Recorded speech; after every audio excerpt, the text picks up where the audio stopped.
ব্যালকনিতে স্নোটা কতটা বেড়ে গেছে।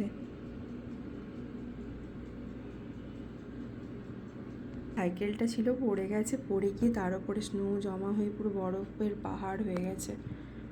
আর কি প্রচণ্ড স্নো স্টর্ম হচ্ছে, থামছেই না এক মুহূর্ত। 3 বছরে সব থেকে বেশি এই বছর হচ্ছে।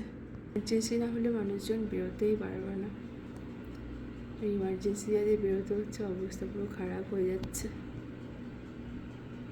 কন্টিনিউ স্নো ক্লিনিং হচ্ছে কিন্তু আবার পড়ে যাচ্ছে, তো কী করবে মানুষ। এই যে এদের বেরোতে হয়েছে, এক হাঁটু স্নো দিয়ে হেঁটে হেঁটে হেঁটে হেঁটে যেতে হচ্ছে।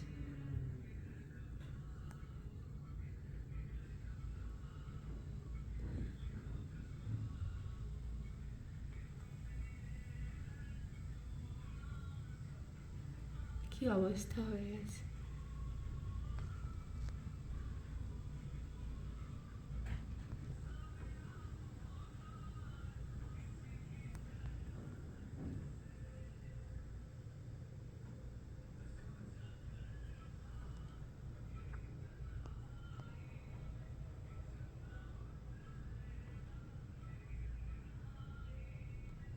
পার্কিংয়ে গিয়ে গাড়ি বের করাও ভীষণ সমস্যা এখন, এত স্নো ক্লিন করে বের করতে হবে, মানে খুব প্রবলেম।